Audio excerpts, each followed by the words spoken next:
Tonight on Garbage Time Fantasy Football, we talk about the 6-game suspension for Deshaun Watson and see Ron's crazy-ass rankings for the fantasy running backs. It's time for Garbage Time.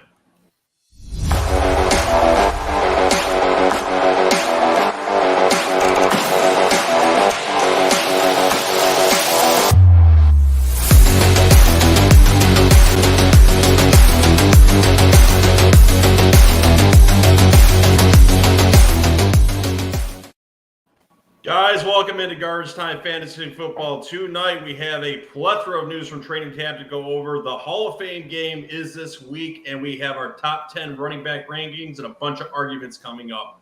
How are you boys tonight? I'm just playing with my camera. I'm good. Oh, that's okay. Tonight we are joined by JJ and Ron the Spectre Seymour.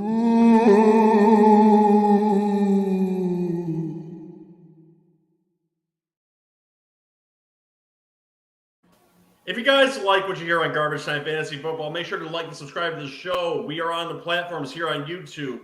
If you want to listen to us in audio format, you can listen to us on Apple, Spotify, Google, Pandora, Amazon, iHeartRadio, TuneIn. You can also leave us voicemails at www.garbagetimeff.com. If you don't want to talk to my ugly mug and you want to do it on Twitter asking JJ questions, you can also do it at garbage_timeff.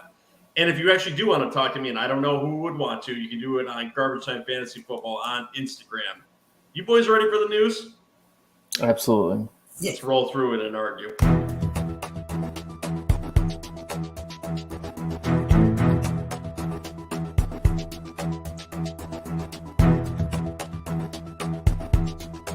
News updates.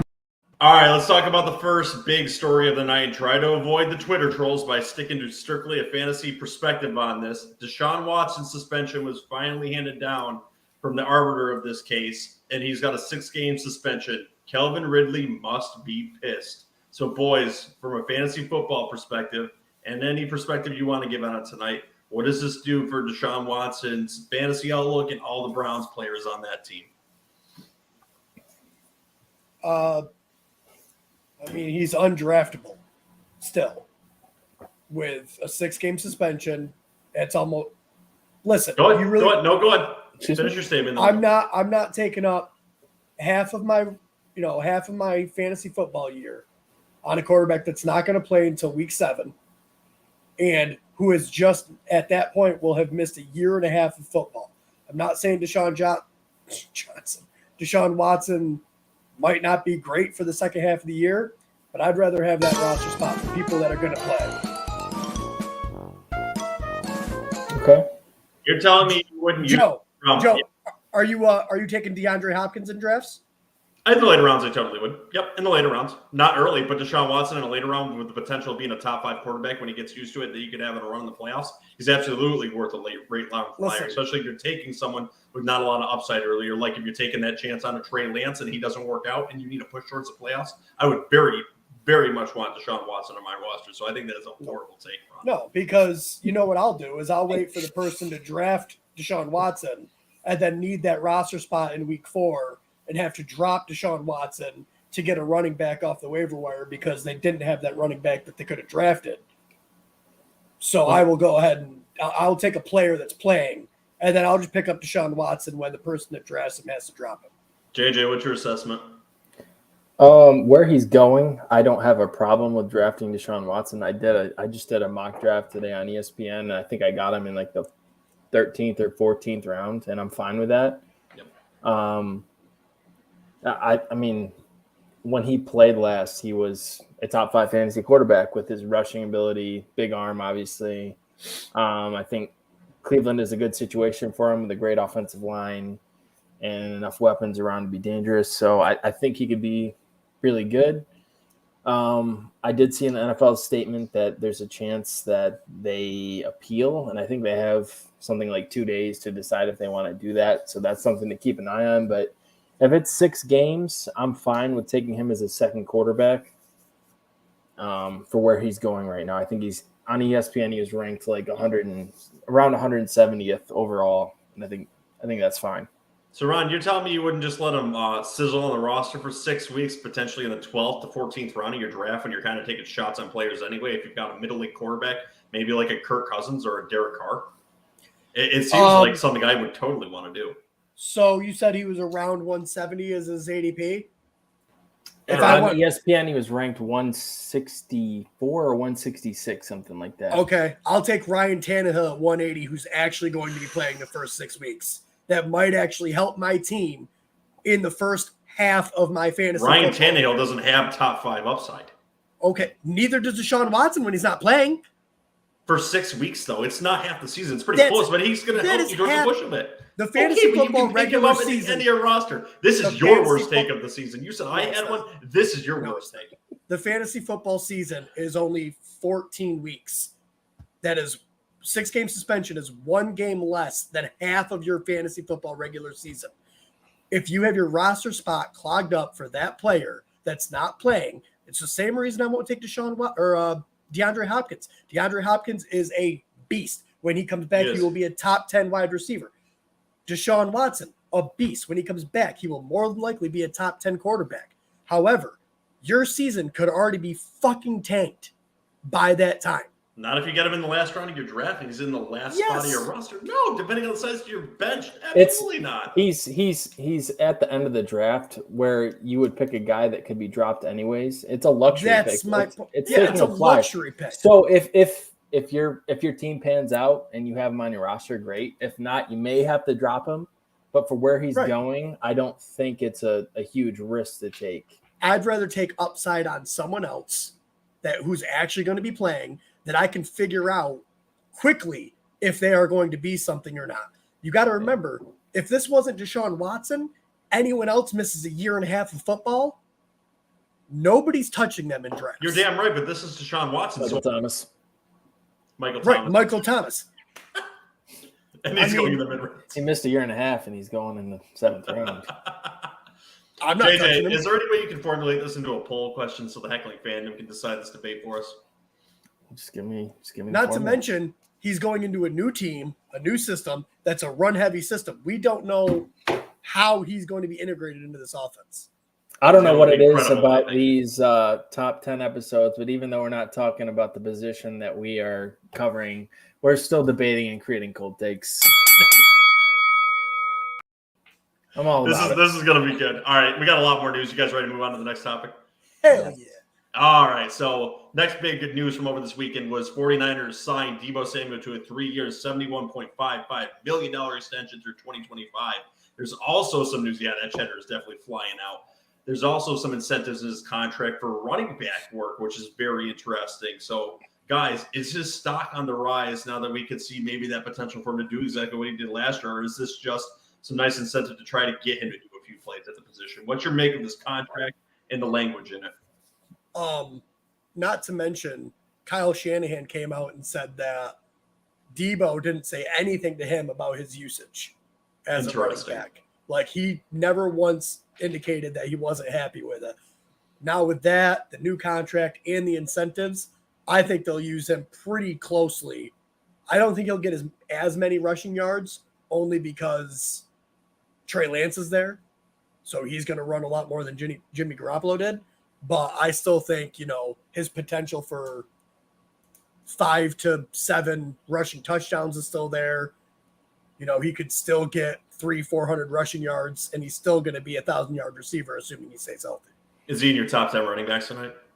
No. No, I love the upside with this now, and I think this clears up a lot of work for him, especially with our rankings for the wide receiver episodes coming up. I'm going to have to really reassess his position on the language of this contract now that he's comfortable in it. I think they're going to give him the same amount of workload he got last year, even with Trey Lance there. And look, they got 2 powerful weapons there. Trey Lance may snipe a few of his rushing touchdowns there, but he's going to do that to the running back position as a whole anyway. So it's going to be very interesting to see how this offense works out, but I'm rising on Deebo now, and now it's going to take a mountain of picks to get him off Ryan's Dynasty roster.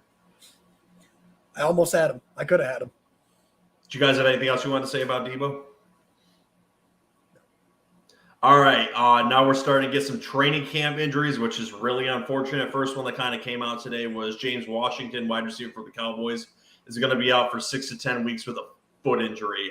So is this good fantasy news for owners of Dalton Schultz, Jalen Tolbert, and probably CeeDee Lamb, who is going to get the majority of the volume in this offense.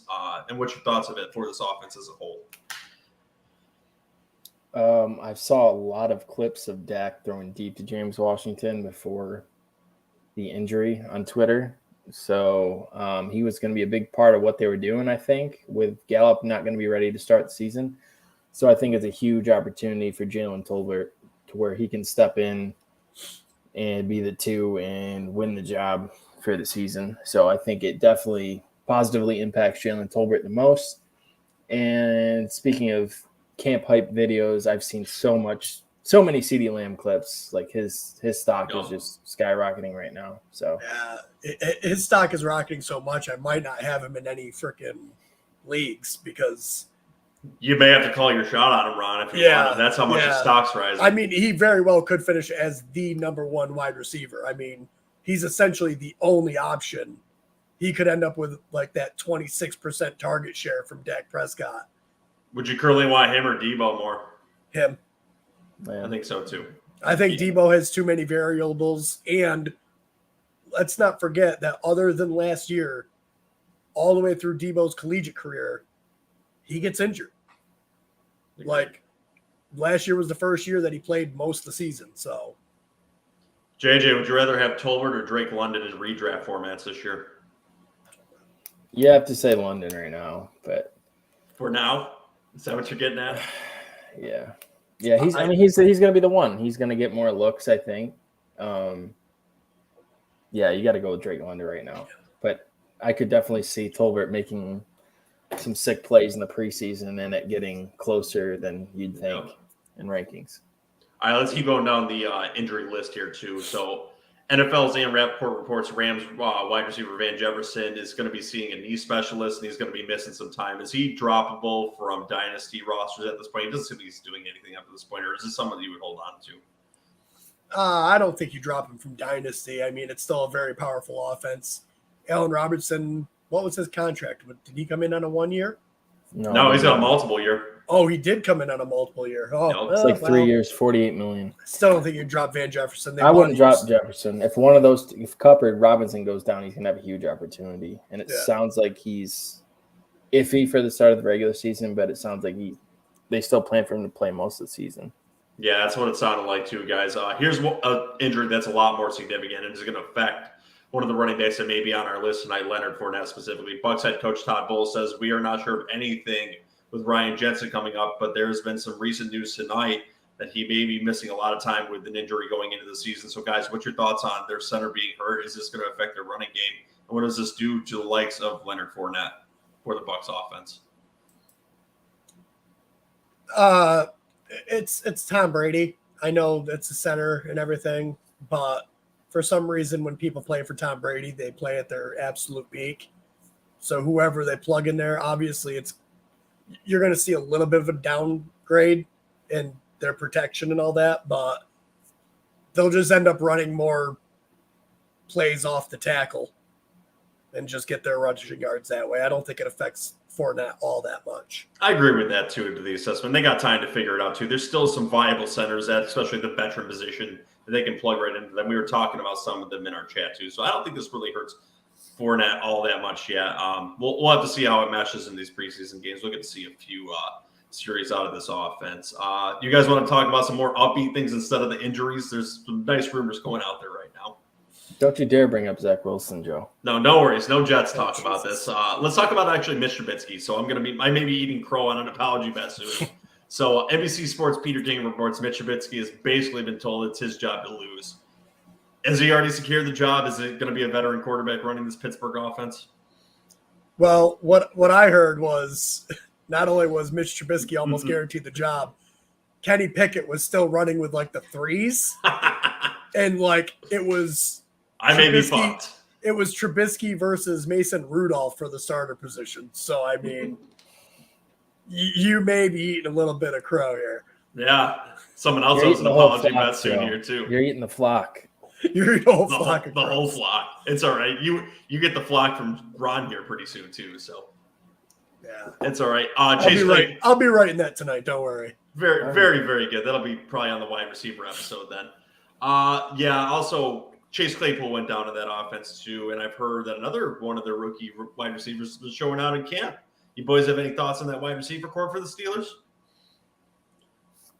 Yeah, I think Pickens might be viable this year. It's a little bit more than we thought, I think. Yeah. Well, he's with Deontay Johnson holding in, and they put pads on today, and he's not participating. So Pickens is getting all the reps with the ones with Claypool. So he's got a huge opportunity. I personally don't think that the Steelers are going to spend a ton of money on Deontay Johnson. So he's either going to have to suck it up and play, or he's going to hold out into the season. So Pickens has already shown some pretty filthy plays in camp, so he's definitely got an opportunity. Speaking of filthy news that one of you two brought up this weekend, Nick Sirianni showed that Kenneth Gainwell was getting some first-team reps this weekend. And then he said, no, Miles Sanders is my starter. Is there a little bit of smoke here? Is there fire to Gainwell getting some of this workload here? All the Twitter stuff today that I seen from, I follow the NFL beat writers Twitter page, and Miles Sanders had like all the first team reps today. I think they're just going back and forth with him. I think it's going to be a little bit of a committee thing. I think Miles Sanders is still going to be the 1A to Kenneth Gainwell's 1B. You think Gainwell's a viable flex for this year, though? It'd be one of those situations where you have to like kind of call your shot. Mm-hmm. But that's hard to do. You never, if you knew exactly who was going to be good every week, you'd win fantasy football every week. But Kenneth Gainwell is going to have weeks where he's fantasy relevant. It's just calling those weeks might be difficult unless Sanders gets injured. Agreed. Last two rumors that we have on the night is, sure was it, Cowboys owner Jerry Jones says Ezekiel Elliott is going to be the focus of the run game this season. It's just the owner just, loving up on his man, and there's actually going to be a lot more work around in this offense, or what the hell's up with this running game? They gave him a lot of money, and they have to pay him, and they're going to pump carries into him. So that is what it is. I mean, yeah. He still finishes the running back 6 in fantasy football last year. This is true. Like, let's not forget that this is Ezekiel. Underrated. He's still good. Yeah, we'll see if he falls in the rankings tonight. So it'll definitely be way too low in my rankings. I will not be talking about Ezekiel Elliott tonight. I will also not be talking about Ezekiel Elliott. I'll keep that a secret. We'll see if it'll be 3 for 3. And then, guys, is Russell Gage uncoverable at Bucs camp? This is the last rumor I got for you. Uncoverable? According to Todd Bowles, the defense has not been able to cover Russell Gage since the start of training camp. Or is this 1,000% smoke? Smoke. If he was uncoverable, they wouldn't have brought in Julio Jones. This might be true. What do you think, JJ? I don't know. I honestly don't have interest in the Bucs offensive pieces. There's just too many questions there. I'm not touching. I don't want Fournette. I don't want any of the receivers, with the exception of Evans, if he falls enough. I was going to say, I'm still a big Mike Evans fan of the year. I don't know. Chris Godwin's projected to come back like within the first month. Still an injury, though. I know, but also Tom Brady's probably going to throw 700 times this year. So, I mean, I don't know. All right, boys. Are we any other rumors or injuries that you got on to bring up that I missed? I mean, JJ, they want to trade your tackle now, but that's not really fantasy relevant. Is on the trade block. Looks like that's definitely going to happen. So he'd be a great backup Jets left tackle. Oh, Jesus Christ! First off, he's a right tackle. We need both, so it's all right. It sounds like he's just not jiving with the new coaching staff, and they want him out of there. So, is there anything we're missing for the news, or are you guys comfortable to move on to our top 10 rankings? Let's go. Let's move on. All right, let's do it.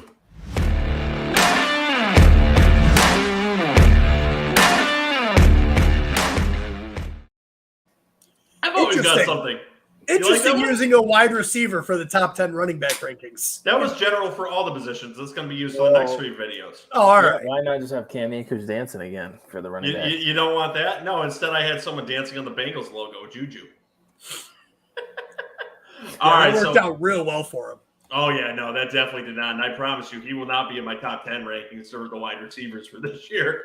All right, let's move on to our top 10 rankings. We'll move back from 10 to 1. So do you guys want to start from 1 or do you want to go all the way to 10 and move to 1? We'll start at 1. Seems like less start drama. at 1, yeah. All right, so I'll start us off. So my number 1 overall running back, and I think this may be a consensus. There may be a little bit of work here with another player. It's Jonathan Taylor. Absolutely with what he did last year. Hold on. I need to know, is this PPR, half PPR, or standard rankings? Standard. I'm kidding. PPR, guys. Come on. Okay. That is the standard. PPR is the standard. It's normally most. Look, let me get on my soapbox here for a minute. If you're still playing standard fantasy football, get the fuck out of fantasy football.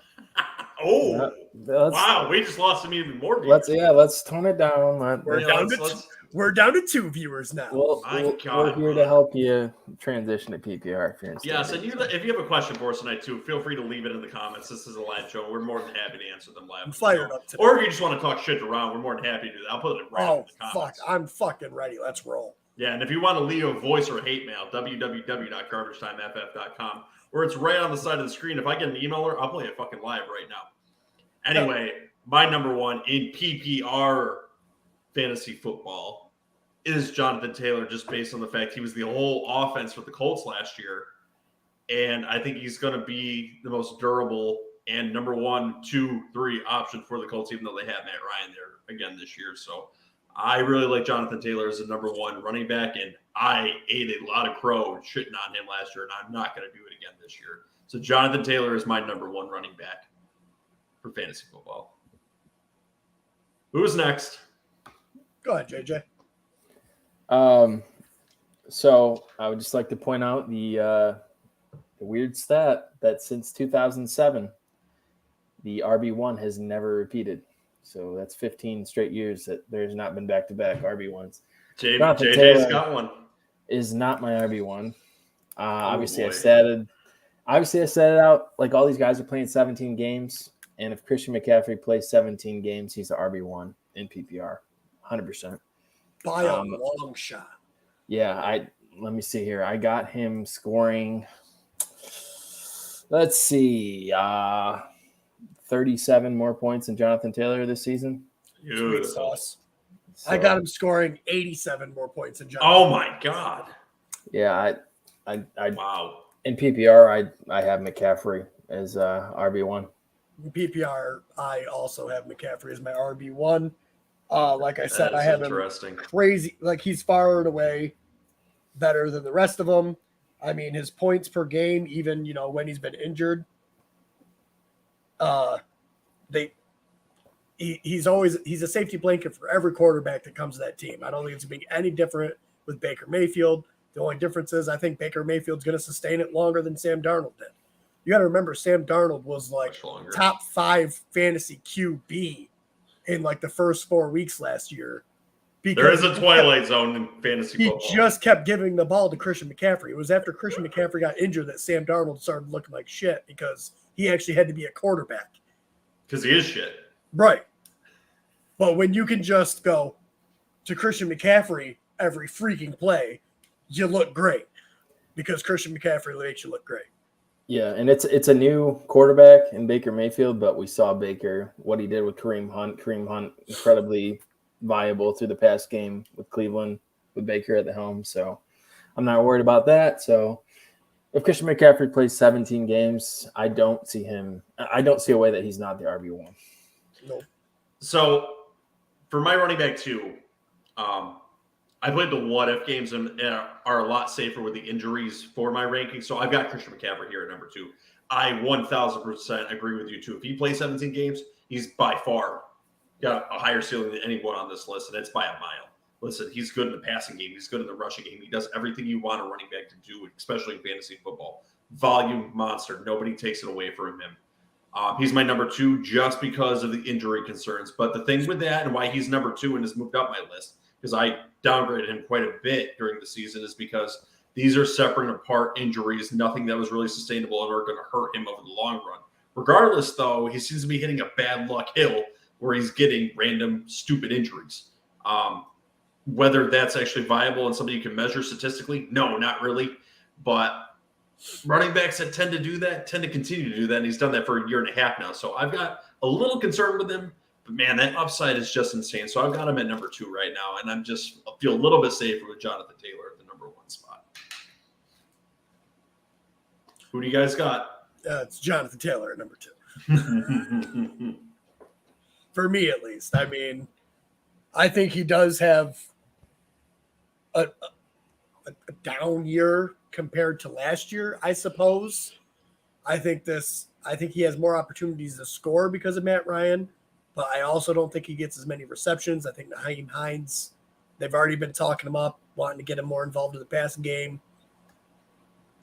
So I did take him down a little bit. I mean, he's still, a very solid. If you want to take him 101, I would not be like, well, that's stupid. Why would you take him 101? Because I'm not believing any of that coach talk about Nyheim Hines getting any work this year. It's going to be Jonathan Taylor on first, second, and third down. I don't believe for a second that Nyheim Hines is going to be very viable at all. Even if it is, Matt Ryan is such an upgrade over Carson Wentz. Yep. The offense is going to be so much better that his numbers will be worse. JJ says, That makes no sense like when you say it, but like for fantasy football, it kind of makes sense. JJ, you agree with that statement? I think Carson went through for like 3,800 yards last year. I think Matt Ryan will probably throw for 4,000 or 4,100. I think you'll see a little uptick in pass yards, but I don't, as far as offensive rankings, I don't see them taking off with Matt Ryan. I think they'll probably finish similarly. My RB2 is not Jonathan Taylor. It is Dalvin Cook. Nice. He only had 6 touchdowns last year. He had 16 the year before. I think he is primed for way more touchdowns this year. I like the coach they brought in. Obviously, a great offensive mind from LA. I think he's going to do great things for Cook and Justin Jefferson. So I really like Dalvin Cook this year. And I think he gets a little bit more in the passing game with this new regime. So in PPR, I have Dalvin Cook as my RB2. What's that? The Lightning. I love it. Absolutely amazing. Why do we keep it in mind? It was on a loop. That's why. You thought it was intentional. I promise you it was not. It was a mistake. Anyway, let's move on to my third player on this list. It's Dalvin Cook for the reason that JJ just said there. Listen, it's a new offense, an offensive coordinator that's going to want to get the passing work to the running back. I freaking love him in that outlook. Unfortunately, I would love to put Dalvin Cook 1. I personally have him on a lot of my teams every single year. I think he's just consistent. When you put him in the device, when his shoulder pops out, he's unstoppable. He's the number 1 running back in the league. But he can't be in the device every week. He's got to be healthy on some weeks.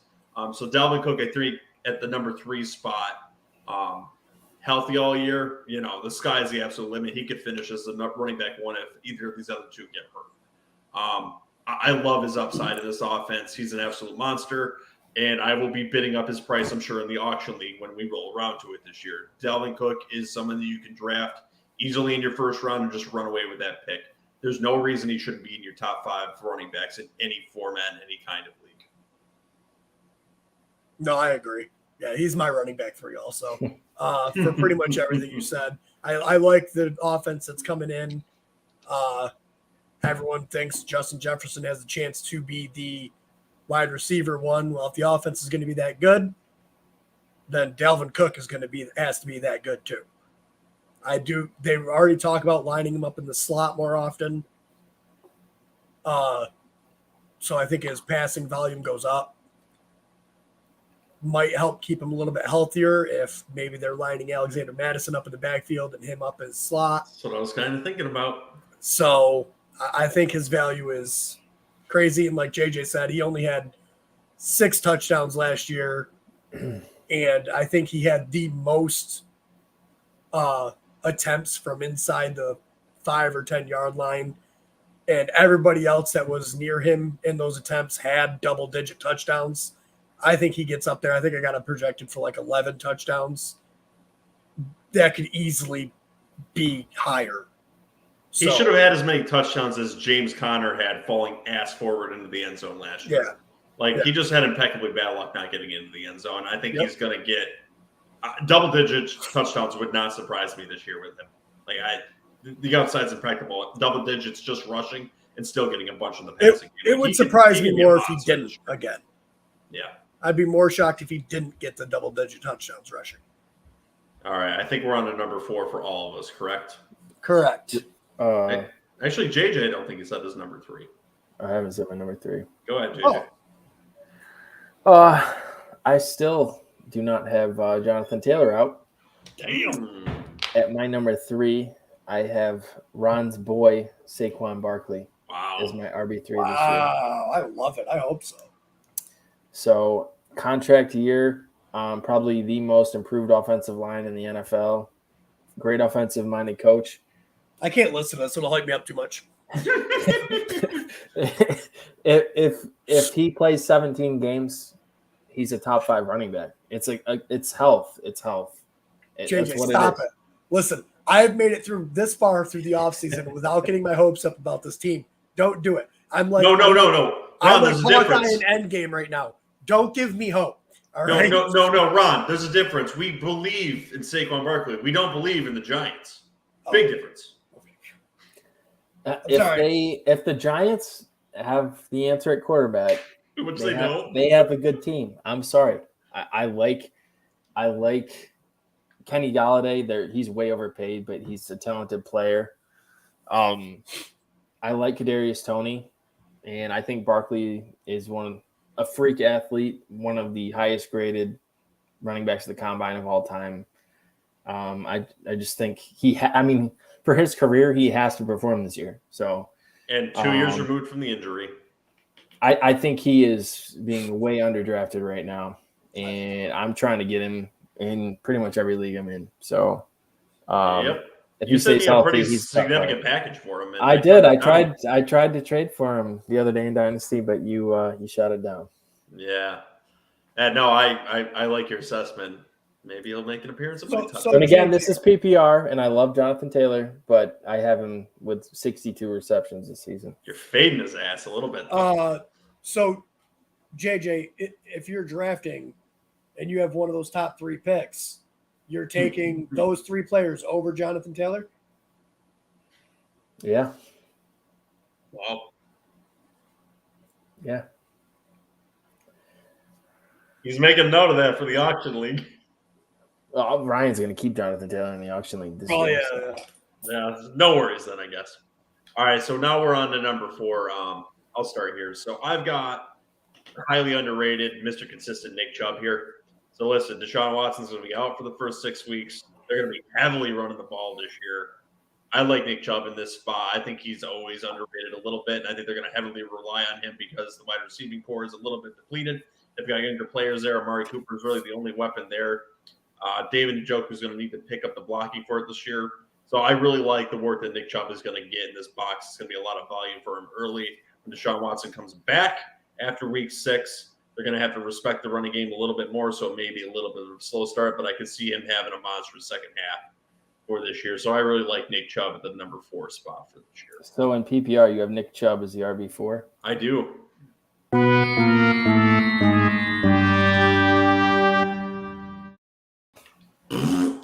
All right, who's your 4, asshole? Wow. My 4 is Jonathan Taylor. The reason he's here is solely because of it being PPR. I have him with 38 receptions this year, but I haven't set it up for over 1,500 rushing yards and 13 rushing touchdowns. It just PPR. The other running backs I listed are just more dangerous as pass catchers and their offenses that they're in. So love him as a running back.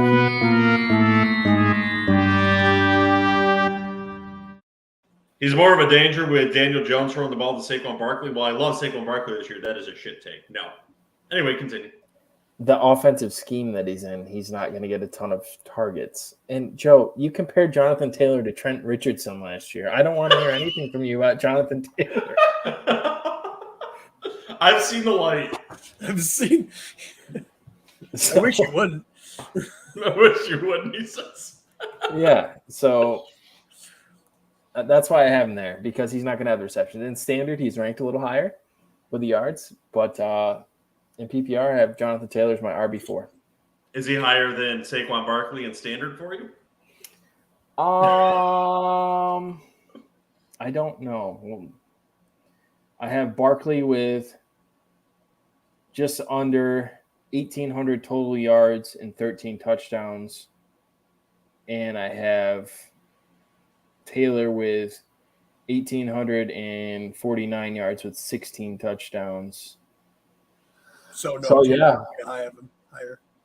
Well, Barkley with the touchdowns, I think, would be. I thought you said he had. I thought you said yeah. So 16. standard, I have Taylor higher. Yes. Yeah. Okay. Which I can understand that, because I feel the same way about Jonathan Taylor. His receiving is going to drop off. We're up to me now. My RB4 is Derrick Henry, because he is a monster.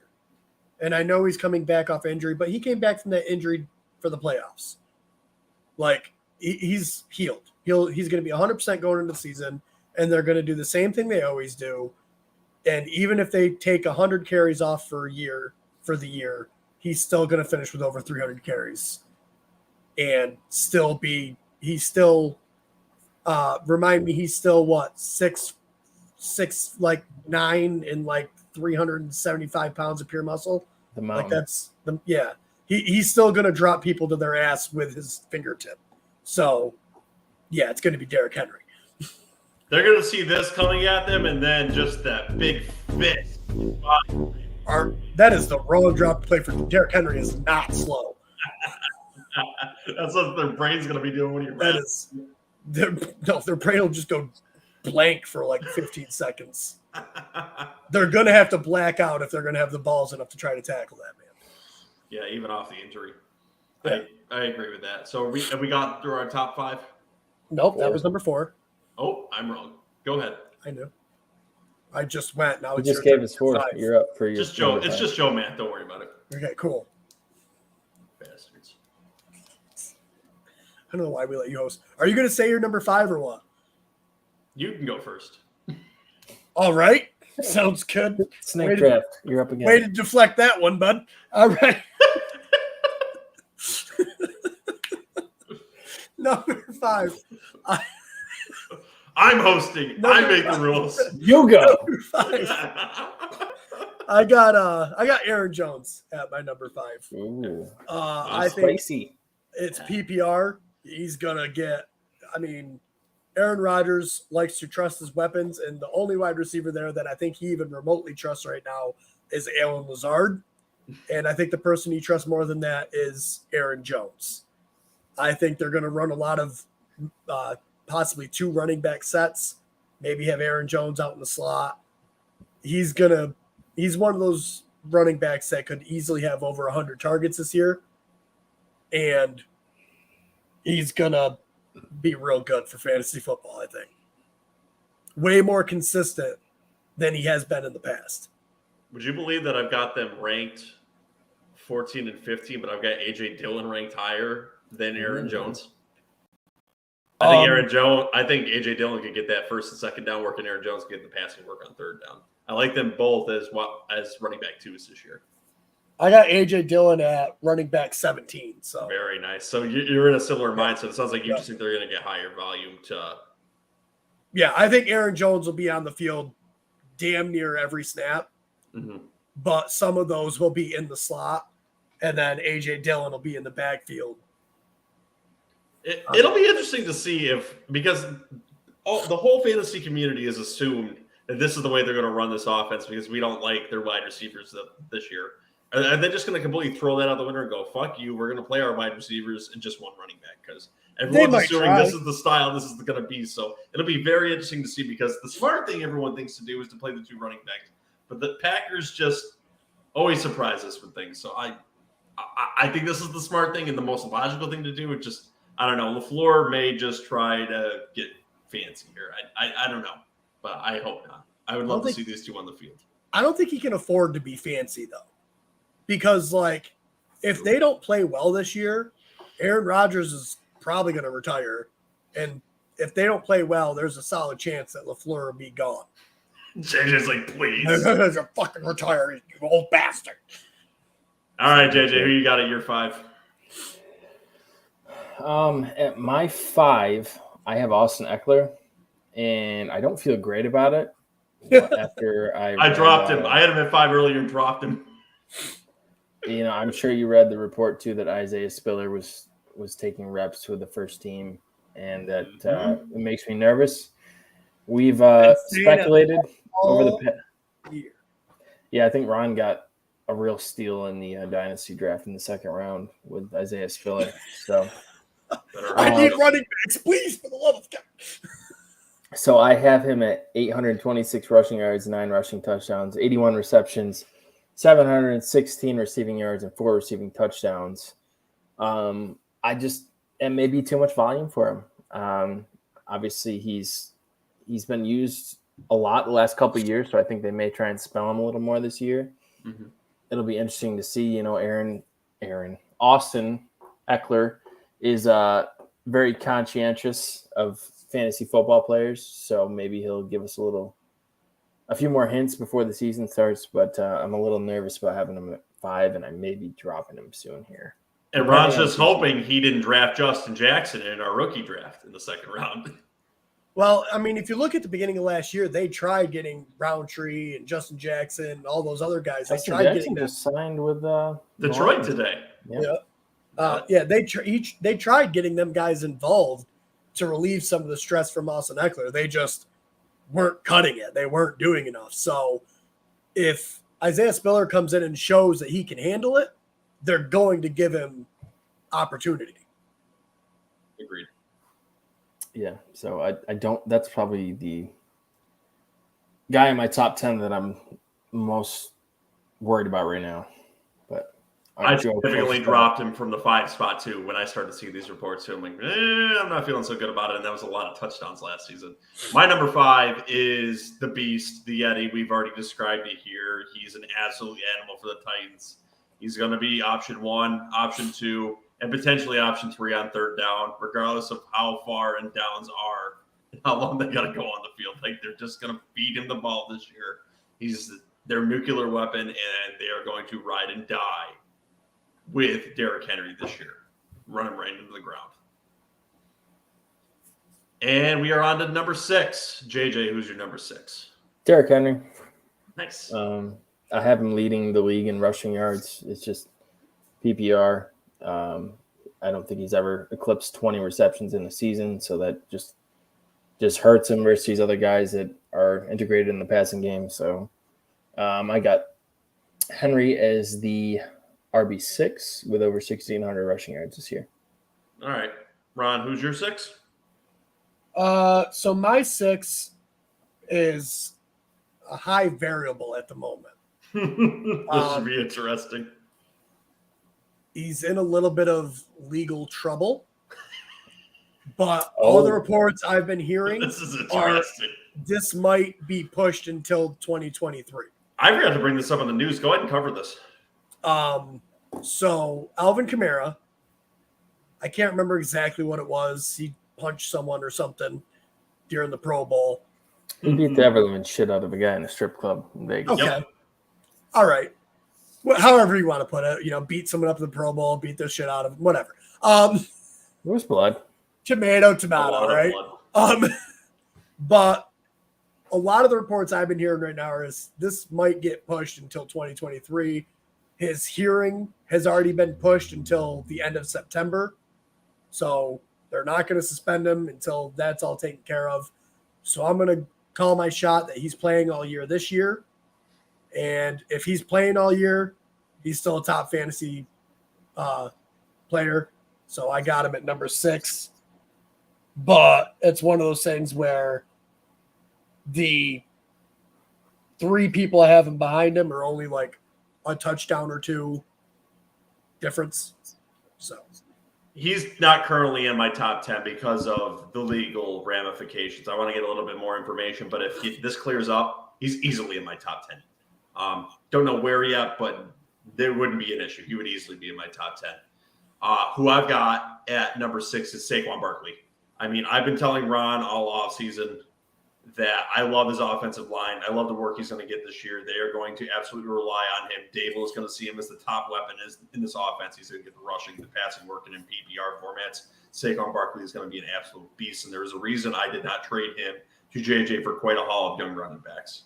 I think he's going to be in for a very good year this year. What'd you offer him, JJ? Go ahead and tell the trade to the Heckling Fandom. Hold on, let me pull it up.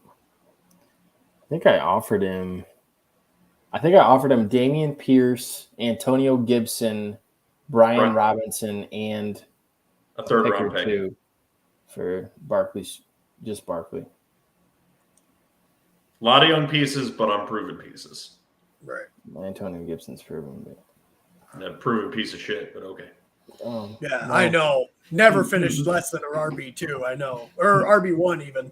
That'll be great when Brian Robinson's cutting into his work this year. Every year he's been in the league. Yeah, that'll be adorable when Brian Robinson's cutting into that work this year. Okay. All right. We still got one more number 6 to talk about. So who is it? Oh, is it me? No, I did Alvin Kamara. It was my number 6. All right. So then we're on to number 7. I'll start with number 7 then. I've got DeAndre Swift in this spot. I like the passing work he could potentially have. I don't give a shit that they just signed Justin Jackson. He's not going to do anything for that offense. They signed Justin Jackson, and I just saw a tweet that they're trying out Jalen Richard.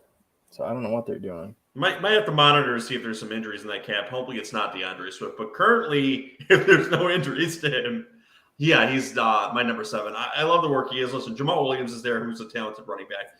And Swift still finished very high. I think he's talented enough to still be a good running back. Swift is shown out, and I think they're going to get some good work for him with Jared Goff back there. Jared Goff is undervalued around leagues. Decent quarterback, not the best, but it's good enough to get the work to DeAndre Swift, and he's great in PPR formats. Just a good running back overall. So I've got him at number 7 this year. Not bad. Yeah, I like Swift a lot this year. My number 7, I don't like it, but it's Najee Harris. You know, these are your top 10, right? You can change it how you want, how you like it, you know? Yeah, but he goes by his stats, how it maps out. I know, I'm the same way. I'll probably change it. I really don't like my top 10. I have Najee Harris. Pittsburgh they leave their RB1 on the field. They don't sub out running backs unless somebody's hurt. So he's just going to get so much volume. I have him at RB7. I know there's been a lot of talk about the quarterback and Roethlisberger not being there to check down a million times, but look what Trubisky did for Tariq Cohen in his first couple seasons in the league. He has no problem throwing to the running back. So I don't think he's going to take as much a hit in the receiving game as people think. So I still have him for over 50 receptions, over 1,200 receiving yards, and 10 rushing touchdowns. So he landed point-wise at my RB7. JJ, is this guarantee that you said was coming tonight? It is. It's coming later. Ooh, I'm excited. Ron, who's your number 7? Oh, I don't know. I wasn't ready at all. Yeah, Leonard Fournette. Nice. I think this offense is still going to be pretty powerful. It's Tom Brady. It's still there. They haven't really brought anyone in that scares me to take over the touches. Matter of fact, they got rid of Ronald Jones, which was the only guy there that I thought maybe could. I am a little worried because of the coaching change. But and he's a fat boy.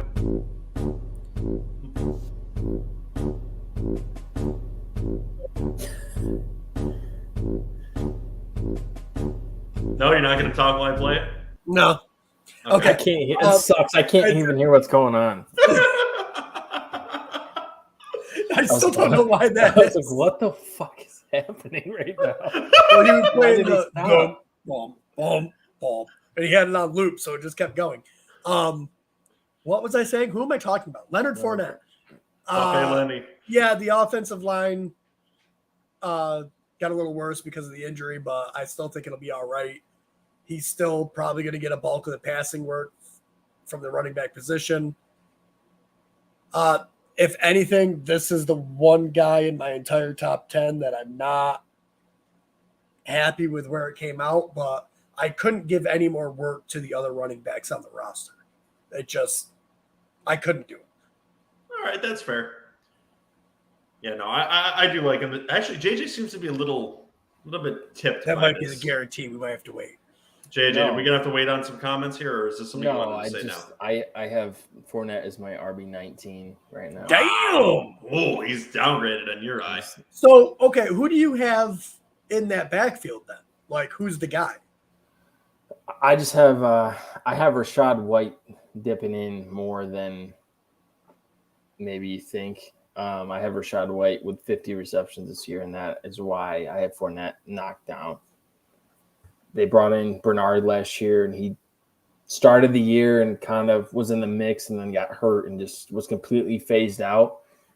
I just think they mix in another pass catcher this year, and that's why I have Fournette being knocked down. Okay. Yeah, no, I disagree with that a little bit. I like Leonard Fournette's work this year. And I'm fine with him as an RB2. I'm fine with it. I'm not taking him this year, but I can definitely see Ron's point and why you would want to take him. But I just think he's not going to get as much passing work this year. Leonard Fournette falls out of my top 10, but he's at 11 for me, so he's still running back 1. So I like Leonard Fournette a lot this year, and I think he still gets the passing work this year. I think he's done enough and proven enough to them to actually do it. I think the signing of Rachaad White is great for Dynasty, but I think he gets that job next year. I think Leonard Fournette is in for a good year. And I think with that, we are on to number 8, correct? Yes. All right. So my number 8 is someone JJ said kind of disgusted him in his current spot. So I have him a little bit lower than him. It's Najee Harris. The only concern that I've got with him is I don't even know if you could really say it's a downgrade at the quarterback position. Big Ben wasn't exactly the same quarterback at the end of his career, but this is just a different style of play that's going to happen this year. It's a different quarterback. There's some new weapons in that offense, so it's just going to be a little bit interesting to see how everything meshes together in this offense. I think he's still going to get a large volume of the work. There's not so much competition there for him. So Najee Harris is a comfortable number 8 here for me. Don't have anything much more to say about it. Okay. Yeah, he's going to get work. Who's up next, Joe? You are. I'm up next. So I don't know how I feel about this. Is this the guarantee? No. Oh. I think you'd feel good about a guarantee, or at least I hope you would. My number 8 is Javonte Williams. Before Melvin Gordon came back, he was a top 5 running back, I think, in everyone's mind. We saw him do some incredible things running the ball last year. I think just talent-wise, he is going to take the reins of this offense and do enough to where instead of a 50-50, it's more a 70-30, 75-25 split with Melvin Gordon. I think Gordon does have some in the tank still, and that scares me. And this is probably projecting him too high, but I just think Javonte Williams is too talented to keep off the field, so I have him at RB8.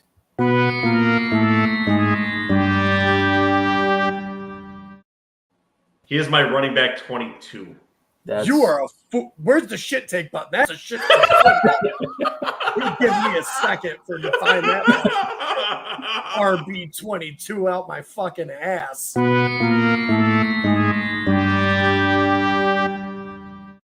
The piles of shit are just being handed out tonight. RB22? RB20? Javonte?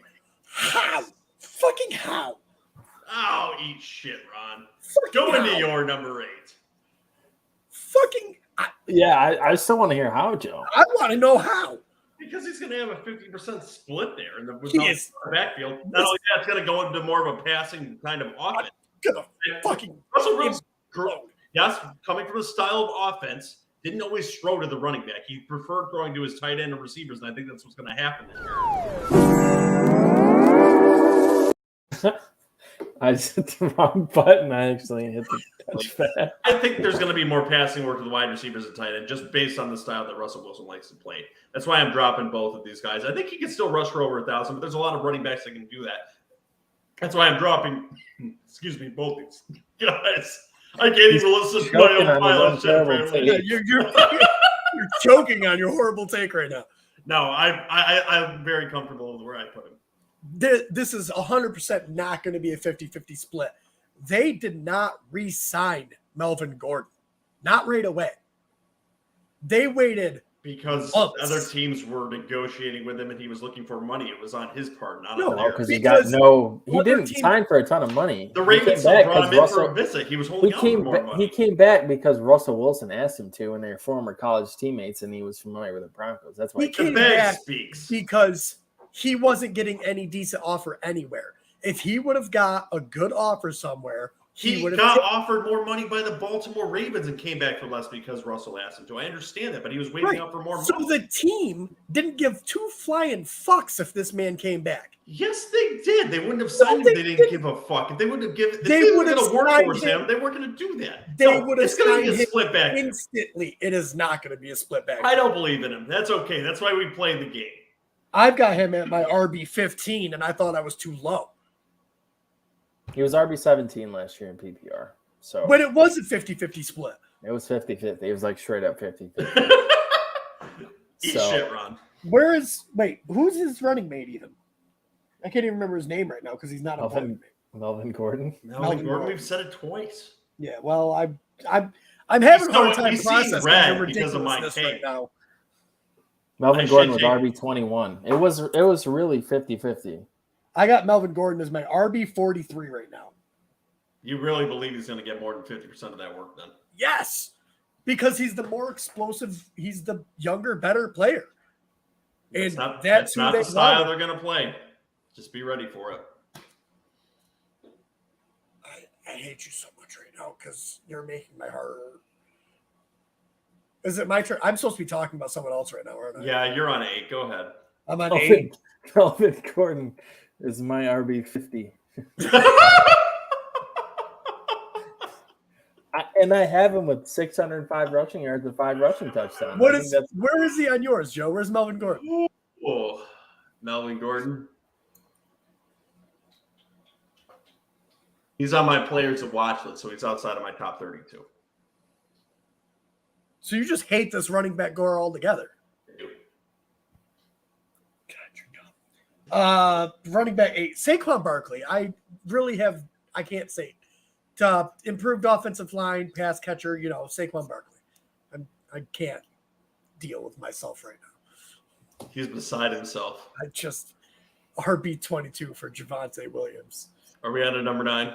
Where would he? Never mind. Just go. Yeah. No. Go ahead. Express yourself. This is what this fucking show's for. Where would he be if they didn't re-sign Melvin Gordon? Where would you have him? Probably about 15. 15? Yeah. This is why we don't have any more. This is why we don't have more viewers, Joe. Right there. I fucking. This may be your Jonathan Taylor take of this offseason. This is 100% the Jonathan. This is coming back. I would have him. All right, so 11. I would have Leonard Fournette, Zeke, Joe Mixon, AJ Dillon, Aaron Jones, Travis Etienne. He would be in that range. Why couldn't he be 15? That's the range he would be in.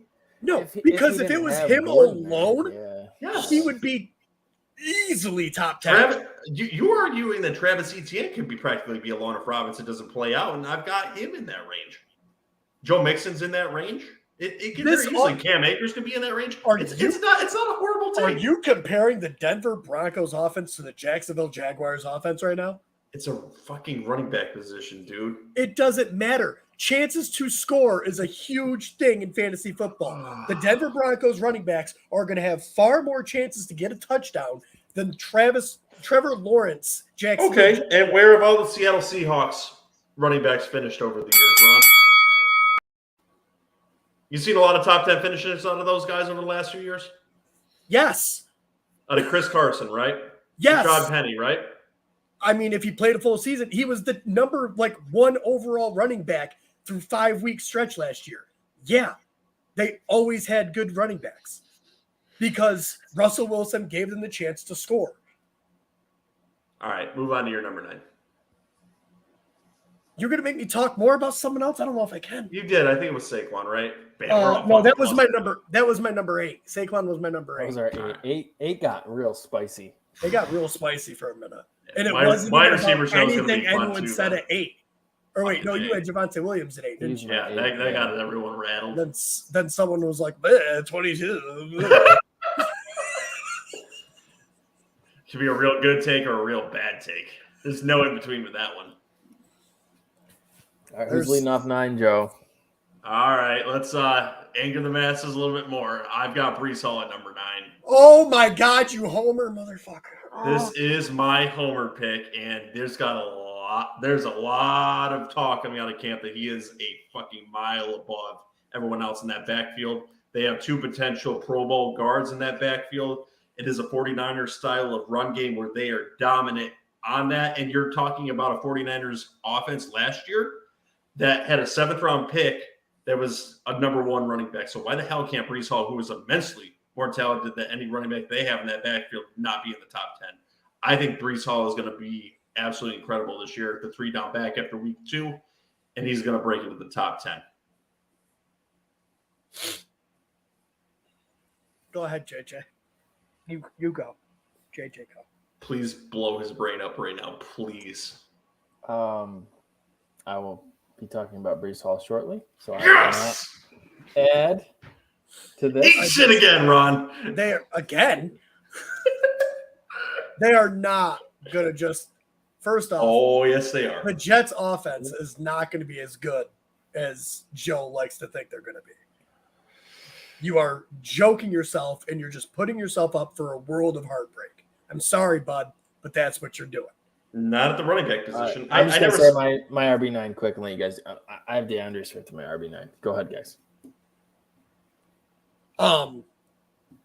Listen, I like Breece Hall, the talent. And I think going forward, Breece Hall could be amazing. Yep. But they're not. Michael Carter played very well for them last year. Still a split. Still a split. I'm not saying it's not going to be split. I'm saying exactly that it's going to be split. In order to get into that top 10 area, you need to pretty much have all of the work. Not to mention, you need to be, in most cases, unless you are far and away the best runner in the league like Derrick Henry, you need to have a lot of receptions. Zach Wilson does not target the running back. He did not hardly at all last year. All the games where Michael Carter actually had good fantasy output was with Mike White, and because he was getting 7 to 8 receptions a game. That is not Zach Wilson's game. He is going to run around. He is going to find one of his wide receivers. There is not going to be enough between the split from Michael Carter and Breece Hall for him to finish in the top 10. I think I have Breece Hall too low where I have him. Where do you have him? Yeah, what's your ranking for him? 24.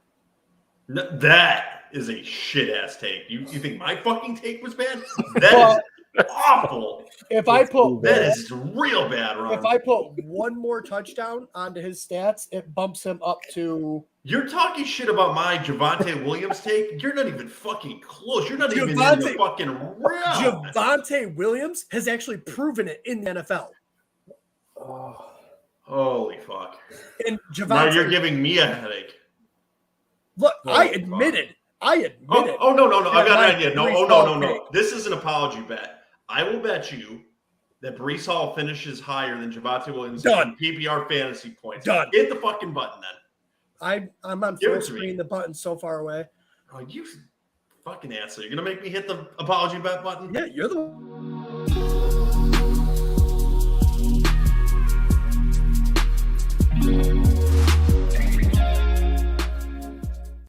Let's go, Jets fucking rookie. JJ, who's your top 10? Hold on one second. Go ahead. First off, I haven't given my 9 yet. God, I want you to tell him why he's wrong. So here's the splits I have. I've got Breece Hall getting 45% of the running back carries and Michael Carter getting 41%. Okay. Oh, yeah, you need to get out of here with that bullshit. It's 213 rush attempts for Breece, 190 for Michael Carter. No. Oh, the Boston Strangler says, when is the last time a Jets rookie running back was any good? Yeah, that's awesome coming from a New England fan. Thank you, Boston Strangler. If you'd like to put anything productive in the chat, feel free to like and subscribe to the bottom of the screen. It's only productive. Although we do enjoy the shit talking. Remember, it's only productive to Joe if you're stroking his dick. So that is incorrect. Stick around, Boston Strangler. I got something for you. Anyways, my number 9 running back is Najee Harris. I do think that his receiving work falls off quite a bit.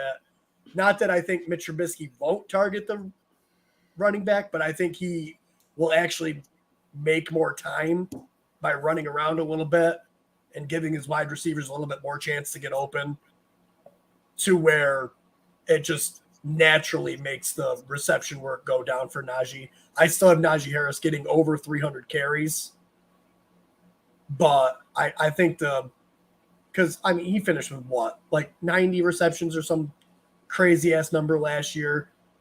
So I have that dropping way down, and it tanks his fantasy value that people have got him going as like the RB4, and it's not there. This episode's fucking spicy. All right, let's get to JJ's guarantees. He's got something for the Boston Strangler. So let's go. What do you got? My number 10 running back. If you're driving your car, stop right now. Hit this indicator. Pull off to the right. If you're on a bicycle, hit the brakes, pull over, hit the kickstand, open your fanny pack, take out your notepad, take out your phone. Because everyone that's riding is a bicycle. Hold that thought. The Boston Strangler's got another comment for us. Get that fanny pack out. Get the phone out. The Boston Strangler says the Bears' screen game was solid when Trubisky was the quarterback. Trubisky can't throw downfield, so good. Okay, he has. I'll address this. I'll address this later, but let me finish with my guarantee, Boston Strangler. Yeah, with his fanny pack. Fanny pack. I don't care what you have on, pockets, cargo shorts. Pull something. I'll write this down.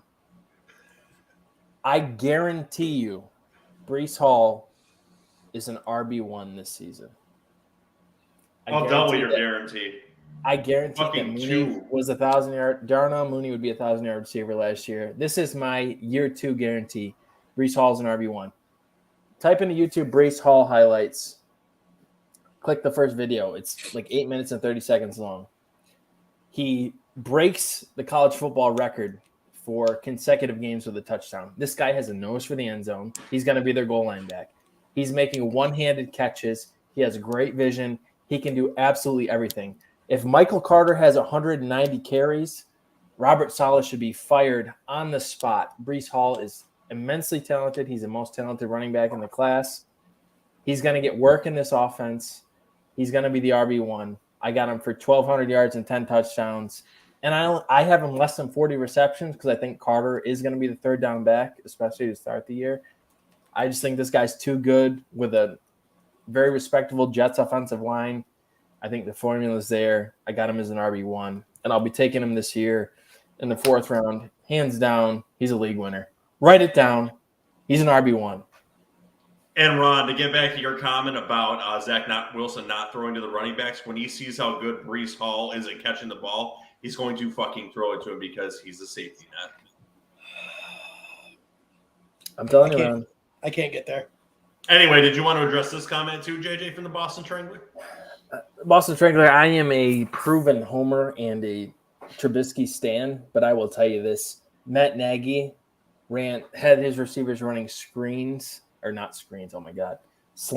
curls 70% of the routes, and the DBs could run the routes for the Bears receivers. You've heard just about every ex-Bears receiver and quarterback say that Matt Nagy is incompetent and the offense is not working. Mitch Trubisky didn't throw the ball downfield. You saw highlights of him missing 2 deep passes. That's like all he threw all year. So he's going to be fine in Pittsburgh. Sounds like a 0% catch rate, though. Yeah, 0 for 2. All right, Ron, who's your number 10? My number 10 is Austin Eckler. I think Isaiah Spiller comes in. I think Isaiah Spiller takes a chunk of the work. They do with Austin Eckler what they've done every year before this past year, which is have someone else running the ball with him, keeping him fresh. He's being the, receiving back, change of pace, scat back type guy. I still think Austin Eckler is the main guy in the rotation, but I think Isaiah Spiller comes in, takes some goal line work, because Austin Eckler doesn't profile as the goal line guy. He profiles as the scat receiving back. They brought in Isaiah Spiller, looked good in college. I think he takes some of the stuff, takes enough of the work to drop Austin Eckler down. I originally had Austin Eckler at my number 5 position, and these reports started coming out about him being the scat back too. And I agree with Ron to the sentiment too. I've got Austin Eckler right at my 10 spot too. I think he's still going to be an excellent running back this year. He's going to get the passing work. I think he'll be good for fantasy football, even into his later stages of his career, or as that running back 2, similar to that Tony Pollard role later in his career. But for this year, I think he's still top 10, but I think that falls off a mountain after this year. So still like him here, but after this year, there's some real question marks in that offense that's got a lot of weapons. And I think with that, we've reached the end of our top 10, and that was a tumultuous top 10. I am very much looking forward to the wide receiver episode and the quarterback episode. I love these episodes, man. Yeah, they get fucking spicy. There's a lot of competition. There's some anger. That's awesome. We yell at each other. We say each other are idiots. We got the shit take button for it now. It's all good. There'll be a lot of clips out of this episode tonight. Guys, if you like what you hear from Garbage Time Fantasy Football, make sure to like. Give us some love, man. Yeah, talk shit. You want to. I'll say this: I'm a Bears fan, but I'm a Red Sox fan, and the Red Sox today traded away Christian Vasquez to the Astros, and they traded for Tommy Pham, who slapped Jock Peterson in the face over fantasy football. Boston Strangler's got one more comment for us. He says, if Eckler stays healthy, he catches too many passes and will get too many red zone looks to be outside of the top 5. Offense is too good, too. No, that rookie is going to get the red zone looks, unfortunately. That's what they brought him in to do, and that's what's going to happen. That's why Eckler's my 5 strangler, but Isaiah Spiller scares me a little bit. Look him up. He's pretty good. Yeah. And again, guys, if you like what you hear, like and subscribe to the show. Hopefully we'll have Boston Strangler trolling us in the comments in the next episode, too. That was pretty awesome. We like to hear the comments in the bottom of some opposing viewpoints, so feel free to drop by anytime, man. It's freaking awesome. If you want to listen to us in audio format, you can do that on Apple, Spotify, Google, Pandora, Amazon, iHeartRadio. As we said, leave voicemails. We'd love to hear you screaming at us at www.garbagetimef.com. Yeah, Boston Strangler again says, what did he say there? It was Vasquez found out he was traded by a reporter. They were, yeah, it's true. No, we love opinions. And we love trolling even more, too. So do both. So, Christian Vasquez found out he was traded to the Astros by a reporter. And then in the middle of the interview, the PR guy came over and pulled him away from the interview because he got traded. Absolutely incredible. Do you guys have any comments you want to say to the Heckling Fandom before you get out of here? Nope. Keep coming back. Yeah, keep coming back. We're going to be putting out, lots of content. We're coming into the football season. It's August now. It's draft season. We'll have some more mock drafts coming up. We still have to do our tipsy mock draft. We have to schedule that one out. We have to schedule that one out. He's already preparing. Mine will turn into a drunk mock draft real fast. I've never seen Ron drink anything besides a Mountain Dew on the podcast. So I'm extremely excited. I'm extremely excited. I will sit on a weekend episode just to do this. Let's see. The last time I've had any alcohol was May of 2021. That's a significant period of time. He's going to do it to celebrate the upcoming season. And guys, but I will do it for the podcast. Yes, awesome. That'll be incredible. Guys, if you have any comments about our running back rankings, want to talk shit to us about it, you can do it on Instagram at Garbage Time Fantasy Football or on Twitter at garbage_time_FF. Feel free to leave the comments there. We'll bring them up live on the show and anything we get on voicemails too. And Boston Strangler says, you can click it. What was your guys' top 10? We can go down the list really quick if you'd like, guys. What was your top 10 real quick? JJ, what was yours? Yeah. So this is PPR rankings. So obviously not standard, but my RB1, Christian McCaffery, 2, Dalvin Cook, 3, Saquon Barkley, 4, Jonathan Taylor, 5, Austin Eckler, 6, Derrick Henry, 7, Najee Harris, 8, Javonte Williams, 9, DeAndre Swift, 10, Breece Hall. Mine was 1, Jonathan Taylor, 2, Christian McCaffrey, 3, Dalvin Cook, 4, Nate Chubb, 5, Derrick Henry, 6, Saquon Barkley, 7, DeAndre Swift, 8, Najee Harris, 9, Breece Hall, and 10, Austin Eckler. Mine from 1 to 10 was Christian McCaffrey, Jonathan Taylor, Dalvin Cook, Derrick Henry, Aaron Jones, Alvin Kamara, Leonard Fournette, Saquon Barkley, Najee Harris, and Austin Eckler at RB10. Guys, full or half PPR? It's full PPR. Full PPR. Full PPR. Really one of the only ways to play. Yeah. All right, guys. Next episode will be the wide receiver episodes. Thanks for joining us again tonight, guys. Hope you really enjoyed it. Hope you got some laughs out of us yelling at us. There will be much more of that in the upcoming season as the competition comes back. Hall of Fame game is Thursday, and I'm sure we will have the wide receiver episode up to you guys by the end of the week at some point. So have a great night, guys. Join us on the next episode.